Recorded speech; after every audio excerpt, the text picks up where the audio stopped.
My name is Matt, aka RoadJedi88. Subscribe to the channel, like the video, comments, questions suggested down below. This will be Ultimate Doom. Episode Knee Deep in the Dead, Mission 6, Halls of the Damned. And right here at the front here, we have a couple of imps and a shotgun zombie. Take them out. To the right is a door with a cockademon and a pinky guarding a switch. We need a hit. It's a skull switch. As soon as we take this big demonic tomato out, someone needs to have a word about the local farmer and what he's lacing his fertilizers with. Okay, so we're going to come back out here and come all the way over, hit that switch so you can get up to the berserk pack. When that happens, this wall to the left has opened up. We need to go down the toxic river to the switch and come back out and kind of go almost to where we started, but not quite, because the new wall has opened up. Behind this door is going to be a lineup of zombies. Take them out. We want to go to the path to the left to get a blue skull key. I'm going to take out the pinkies and imps that come out of the walls that have opened.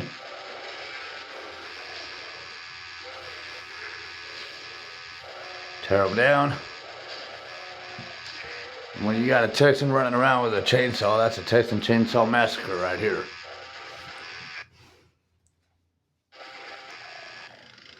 Here on the moon Deimos of Mars. I mean, after all, we do have NASA down here. Of course, we don't launch from here. But, continue on down that hall. As you see, I found another demonic tomato, or strawberry, whatever you want to call it. Cockademon is what its technical name is. Now I want to go down these other two halls, or these other two doorways. They actually loop around. I'm going to go to the back end, hit this switch, work my way back around to the main hall, and a wall will have opened when we come back out to this main hall. Once we clear our way out of this demonic rainforest. Alright, so out here a wall has opened up with 6 pinkies and a Baron of Hell. Yes, I counted 6. Don't tell me there was 4, I know there was 6. I'll show you here in a second. So these, what looks like 2, or actually they have 2 extras piled on top of them. That's what's keeping them from moving. It's also what I'm allowing the Baron of Hell to kind of pot shot them, because the ones that gets affected by it, when he comes close to them, they will chew on him, and that'll start a little in-house fight. But keep in mind, once he does kill one of those pinkies, the other pinky that it was stacked on top of will get loose, and so will the Baron. So be ready for that.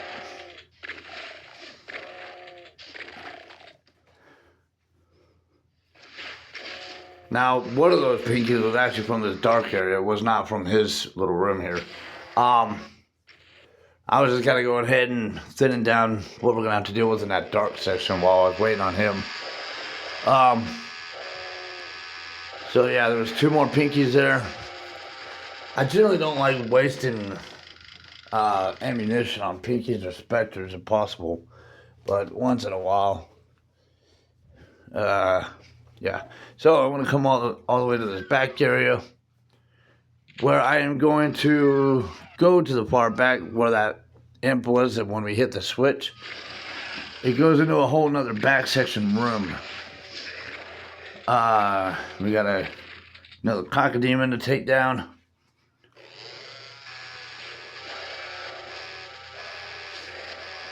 And the door that we were just at here, I'm not going to go all the way in because of the small little horde of lost souls that are in here. Don't need to get swarmed by them. We'll let them kind of in-house fight with each other a little bit there. While they're in-house fighting, I'm going to check out another room. This room has imps, or one imp, one cockademon, and like 3 pinkies. Someone needs to have a word with the local farmer, too, about the steroid-infused pigs they let loose. And the local zoo about the demonic monkeys. The imps. Alright. When we come back out here, as you see, 3 of the corner walls have opened up with lost souls and imps coming out of them. Alright, now we got this other room where there's going to be lost souls and cockamdemons in here. 1 cockamdemon.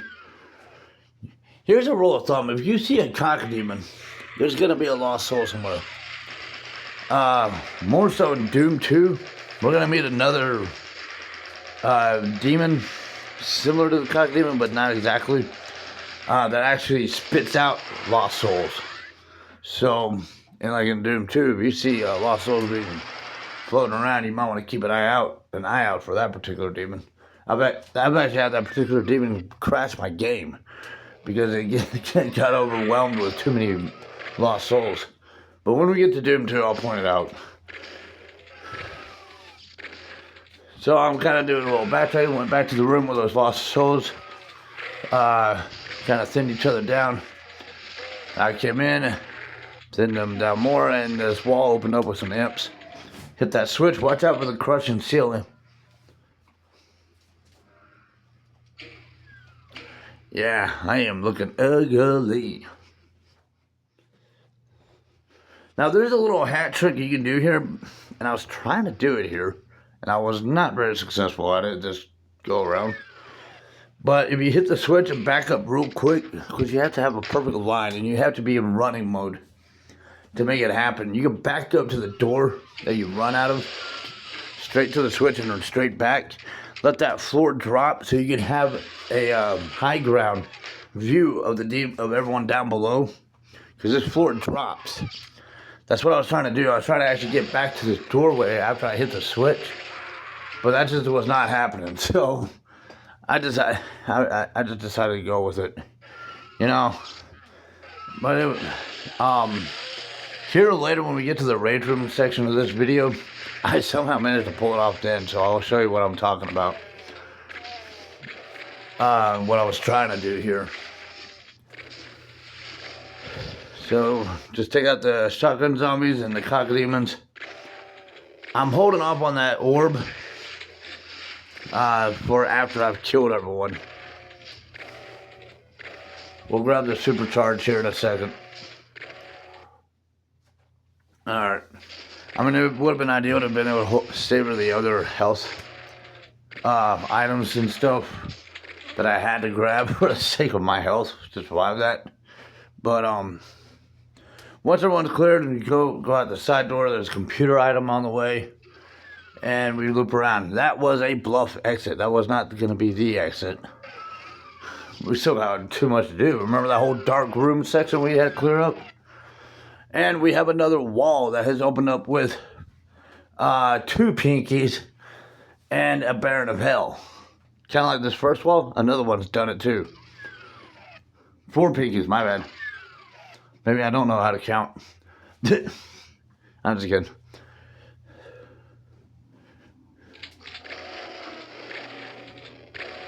Eins, zwei, drei. Shit, I forgot. 4. 1, 2, 3, 4. Fine.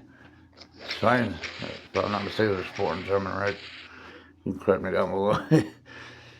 I grew up in a German family, but they didn't exactly speak it fluently in front of me and my sister growing up. I've tried to self-educate myself on it, but it kind of helps when you have the influence around you. Being in Texas, shoot, you get Spanish down a little bit easier. It's all around you.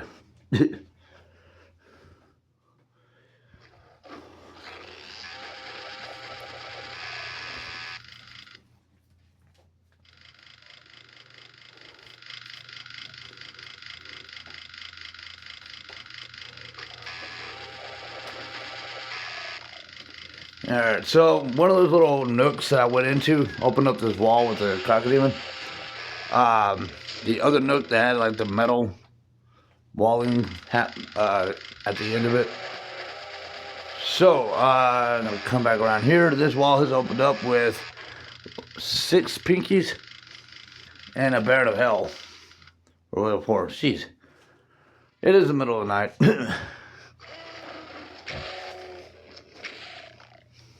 Hey, I didn't fill up the manifest for this map. Alright, so after they're all dead, we're gonna go in this back room.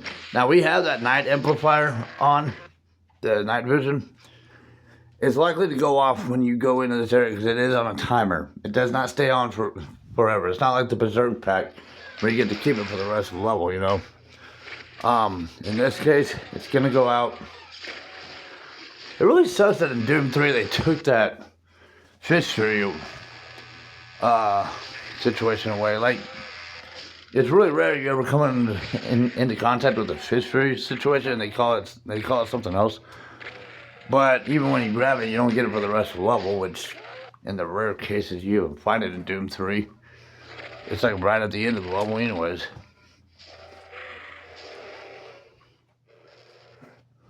You get it a different way though. I think they call it like rage. Something like that. When we get to Doom 3, I'll point it out to you. It really sucked on the download apps for the phones and tablets. That if you had to switch off from your fist to a firearm weapon or something, and if you have a chainsaw already in your inventory, you can't go back to your fist. I don't know why they took that function away in the phone and tablet versions of this game. That was just stupid. But just gonna work your way through the back area. It's dark as hell. A wall will have opened up when you grab that last key, skull key, and gotta keep a close eye on for items. But there is another night amplifier just in this area, but we gotta safely get to it. Kind of watch out for fireballs, any fire that's lit up in the darkness and stuff. Any flash from the pistol shotgun zombies shooting. But yeah, there's that night amplifier. Now I'm doing a kind of a little re-sweep of the area, make sure I didn't miss anything in terms of items for item counts. There were items just right back here. I'm just doing a re-sweep. Everyone in the house has gone back to sleep, so I'm just kind of doing a re-sweep for health items or ammunition, and also for the item counts. We found all the secrets. We found all the kills, killed all the kills, located all the secrets, and from the looks of it, looks like I've obtained all the items. So we can double check ourselves, of course, but yeah, all 3 of those skull keys were for 3 doors in a row at the start of our level, at the beginning section area of our level. And yes, that was 100%. Now, speedrun has to be done in under 6 minutes. That was a crowded hall situation. And we have to grab all 3 skull keys. Now, just because you might punch in for give me all items, ID KFA,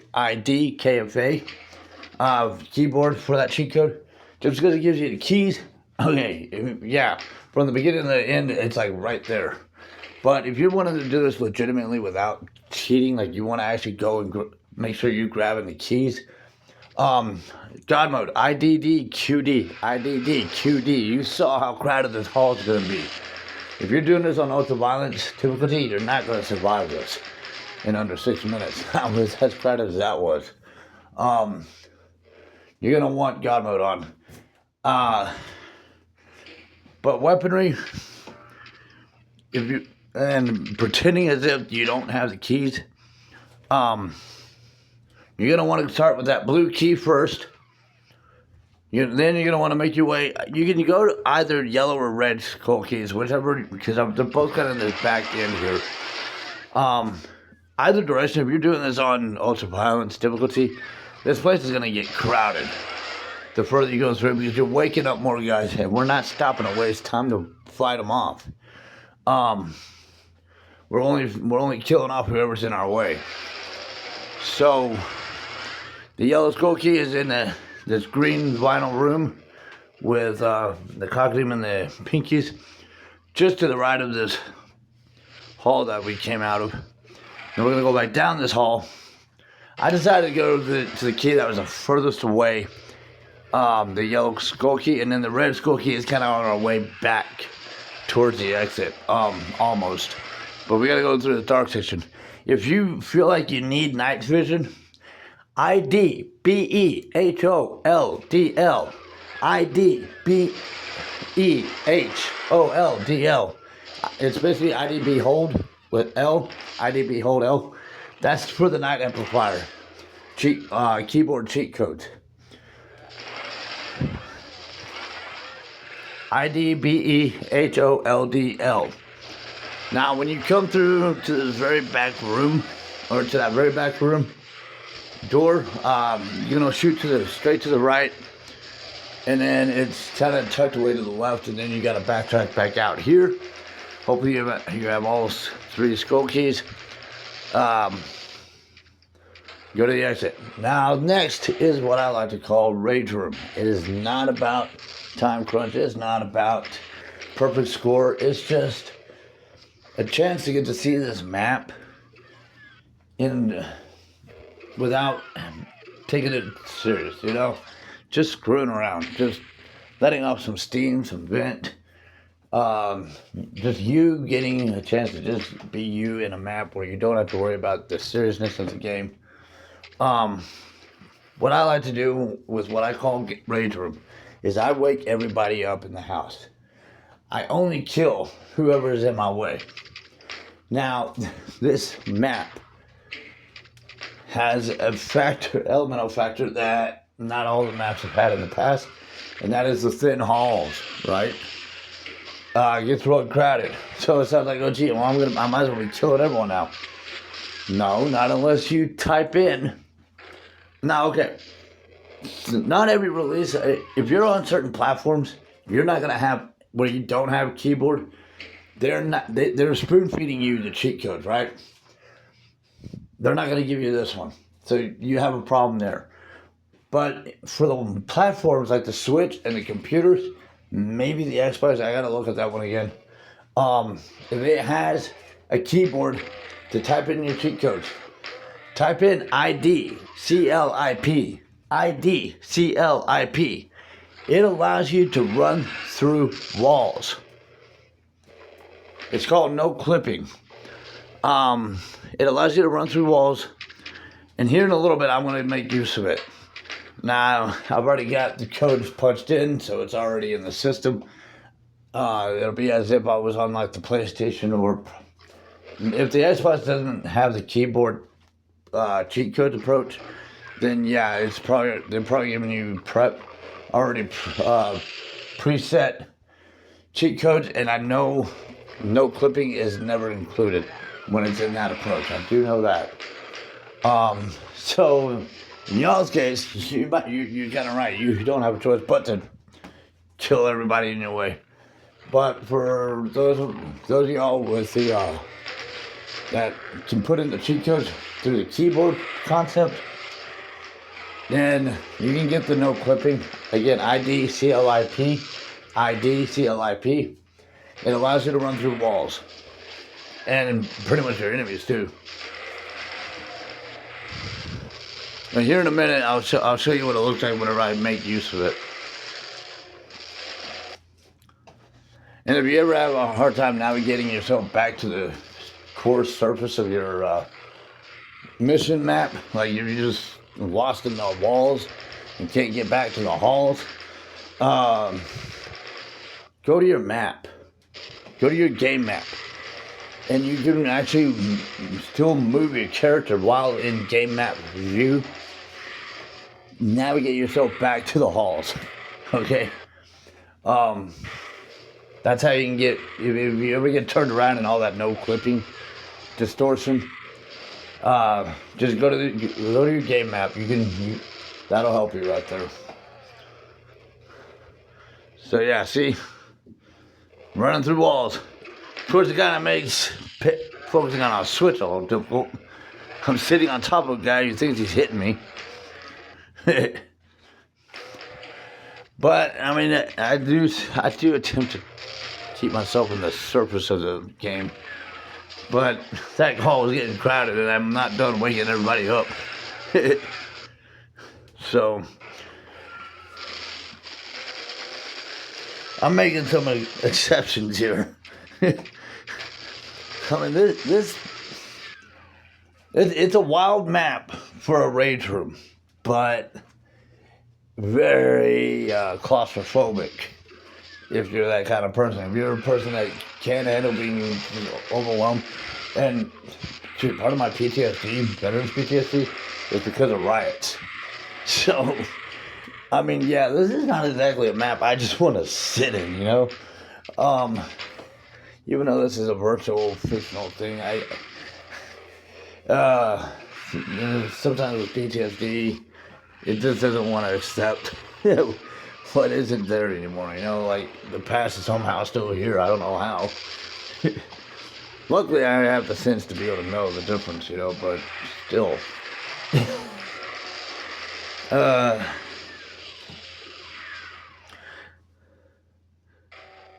This is what I was talking about. That right there, I mean, when we were doing the 100% walkthrough, hit the switch and back up real quick so you can land up on that leverage.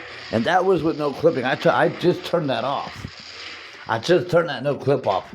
So that's what I meant. Like, if you hit that switch and back up real quick, you have the high ground and you can shoot up the zombies from up above, as well as the cockademons. And the cockademons will probably raise up towards you, making it kind of level, make it easy leveling to see and shoot them. But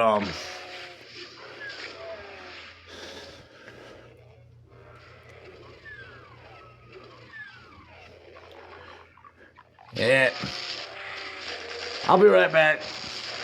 Y'all can just continue tearing each other up. And I want to go ahead and get at least one of those guys. Let the Baron out at least. Yeah,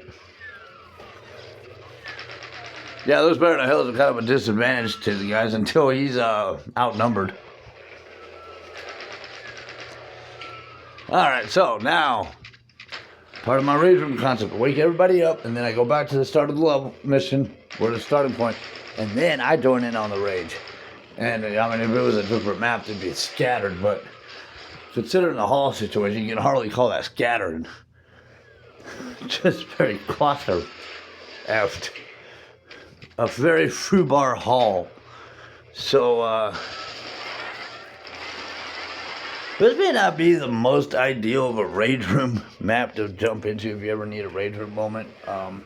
I do this, you know, I used to as a kid, I would just do it just to screw around, just for my own amusement. And that could be a reason why you're doing this. But now, too, you know, with PTSD and sober recovery, if I'm just having a rough moment and I can't get a hold of my sponsor, or, you know, just knowing I don't want to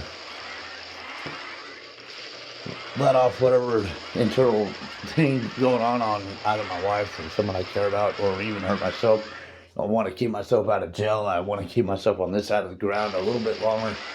You know, something like this as a redirector, it allows me to, you know, burn off some pent up steam.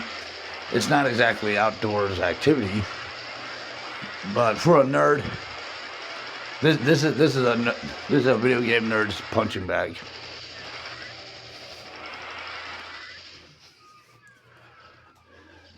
And sometimes they have like local rage rooms where you can go in and they have like donated items where you can just go in and they allow you to just let your rage out on that. So just break, you know, tear stuff, you know, breaking stuff. Just kind of let that anger out. I'm very advocating when it comes to therapeutic redirectors. You know, I see a lot of people show up on YouTube talk about PTSD, and it's more of a cry about it kind of thing. And shoot, honestly, I got mine from service work.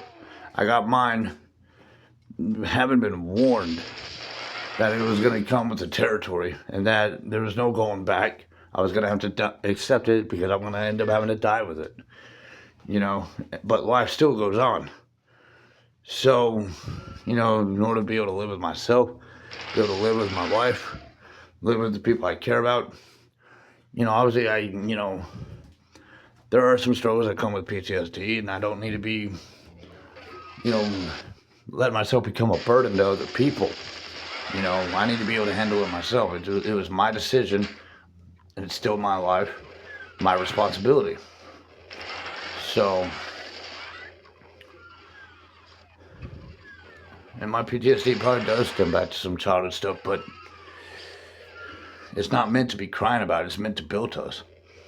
It builds us, is what it is. It doesn't feel that way. It doesn't look like that. But I do firmly believe that's largely what PTSD is it creates something out of us.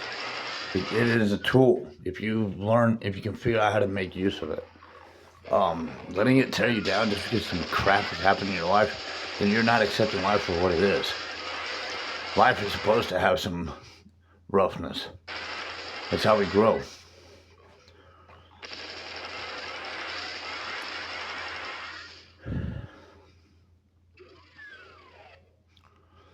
And I don't mind a little escape, you know, into a video game, stuff like that, but I still have to return back to my wife. She needs me to still be there for her. So, this is, you know, in the words of King Solomon, this too shall pass. But for any of y'all that come to this, that's not, you know, here for therapeutic reasons, you're here for entertainment and amusement, hey, so am I. PTSD crap aside, this has been actually a childhood of nostalgia for me. So,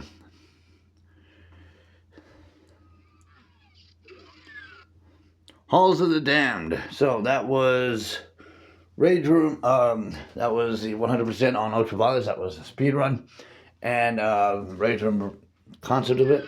The next mission is the second to the final mission of the episode. We're almost done with this episode, actually. It'll be spotting Vet, if I can get that V out. Jeez.